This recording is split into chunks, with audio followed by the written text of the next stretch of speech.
എല്ലാവർക്കും സ്വാഗതം. അപ്പോൾ ഇന്ന് എൻ്റെ പിറന്നാളാണ്. അപ്പം ഞാൻ രാവിലെ മന്ദിറിലൊക്കെ പോയി. അപ്പോൾ നമ്മുടെ ഇവിടെ അടുത്ത് പട്യാലയിൽ കാളി മന്ദിർ എന്നൊരു മന്ദിരമുണ്ട്. അപ്പോൾ അവിടെ പോയിട്ട് നമ്മൾ പ്രസാദവും അവിടെ അമ്പലത്തിൽ അകത്ത് കൊടുക്കാനുള്ള സംഭവങ്ങളൊക്കെയാണ്. അപ്പം ലഡുവും കാര്യങ്ങളൊക്കെയാണ് ഇവിടുത്തെ മെയിൻ പ്രസാദം. വള കണ്ട ദേവിക്ക് ഒരുക്കുന്ന സാധനങ്ങളൊക്കെയാണ്. ഞാൻ പിന്നെ നമ്മുടെ നാട്ടിലെ പോലെ ഒരു എണ്ണയും വാങ്ങിച്ചു, ഒരു പൂവും വാങ്ങിച്ച്, ബന്ദിപ്പൂവിൻ്റെ മാല ഉണ്ടായിരുന്നു. അപ്പം അത് വാങ്ങി നേരെ ഞങ്ങൾ മന്ദിറിനകത്തോട്ട് പോവുകയാണ്. പക്ഷെ നാട്ടിലെ പോലുള്ള വൃത്തിയും കാര്യങ്ങളൊന്നും അമ്പലത്തിൻ്റെ ചുറ്റുപാടൊന്നും ഇല്ലായിരുന്നു. അകത്ത് കുഴപ്പമില്ല, നല്ല നീറ്റുണ്ട്, ഒരുപാട് സെക്യൂരിറ്റിയും കാര്യങ്ങളൊക്കെ ആയിരുന്നു. അപ്പോൾ അതുകൊണ്ടാണ് ഞാൻ ശരിക്കും കറക്റ്റായിട്ട് വീഡിയോ എടുക്കാഞ്ഞത് തന്നെ. അപ്പോൾ എന്തെങ്കിലും ആളുകൾ വല്ലതും പറഞ്ഞാലോ എന്ന് പേടിച്ചിട്ടാണ് ഞാൻ താഴോട്ട് ഭാഗങ്ങളൊക്കെ എടുത്തത്. പിന്നെ നമ്മുടെ അത്രയും നാട്ടിലെ ഒരു തൃപ്തി കിട്ടിയില്ല എനിക്കിവിടെ തൊഴുതിട്ട്. കാരണം എനിക്ക് ആ പ്രതിമ പോലെയുള്ള ദേവിയെ കണ്ടിട്ട്, അല്ലെങ്കിൽ ഇവിടുത്തെ എന്ത് ദൈവമാണെന്നുള്ള കൺഫ്യൂഷനിൽ ഞാനിങ്ങനെ നിൽക്കുകയായിരുന്നു. കാരണം എന്താണ് വിഗ്രഹത്തിൽ കാണിച്ച് വെച്ചേക്കുന്നത് ഇങ്ങനെ അത്ഭുതപ്പെട്ടു നിൽക്കുകയായിരുന്നു സത്യം പറഞ്ഞാൽ. ഇവിടുത്തെ ഭയങ്കര വിശ്വാസം കാര്യങ്ങൾ. ഇവർ ഇപ്പം പ്രസാദമായിട്ടൊക്കെ പോവും. ഇപ്പോൾ ഒരു ചേച്ചി കണ്ടില്ലേ, അതുപോലെ പ്രസാദം ഒരു കൊട്ടയിൽ കൊണ്ടുപോകും. എന്നിട്ട് അത് അവർ പൂജ ചെയ്തിട്ട് അവരുടെ തിരികെ കൊടുക്കും. ഇത് ബിസിനസ്സാണ് ശരിക്കും പറഞ്ഞാൽ. ഇതിൻ്റെ പുറത്തോട്ടുള്ള കടകളിലൊക്കെ തിരിച്ചു കൊടുക്കും.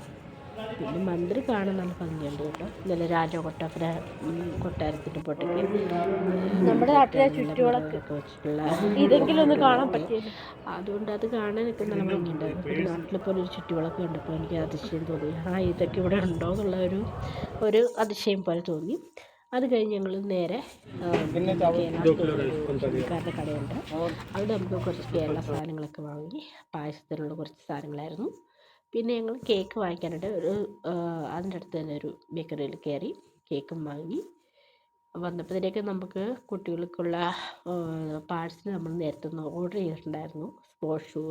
അപ്പോൾ കുട്ടികൾക്ക് അത് സർപ്രൈസായിട്ട് അത് കൊടുത്തു. ഇത് നമ്മുടെ വന്ന സമയത്താണ് ഇത് വന്നത്. അപ്പോൾ മുന്നേ എൻ്റെ ബർത്ത്ഡേക്ക് അത് കൊടുക്കുമ്പോൾ എനിക്കൊരു സന്തോഷമാവും, കുട്ടികൾക്ക് ഇങ്ങനെ ഒരു സന്തോഷമാവുമല്ലോ.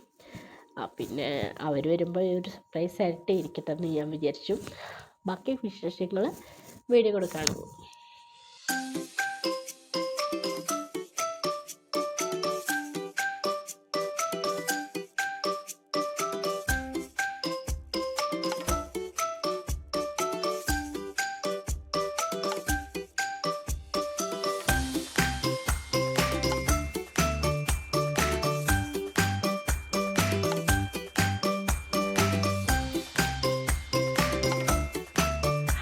ഫ്രണ്ട്സ്, അപ്പോൾ ഇന്നത്തെ എൻ്റെ വിശേഷം എന്താണെന്ന് വെച്ചാൽ ഇന്ന് എൻ്റെ ബർത്ത്ഡേ ആയിരുന്നു.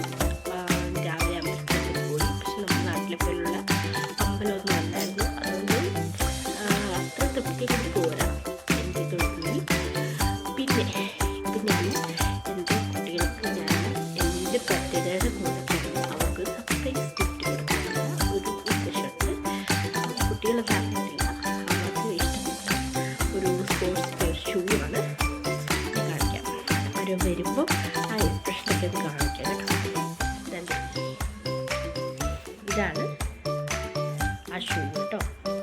ഭയങ്കര ഇഷ്ടമാണ് എൻ്റെ മോന്, ഭയങ്കര ഫുട്ബോളിൻ്റെ മെയിൻ ആളാണ്. അപ്പോൾ അവനിത് ഇഷ്ടപ്പെടുവാണെങ്കിൽ നമുക്ക്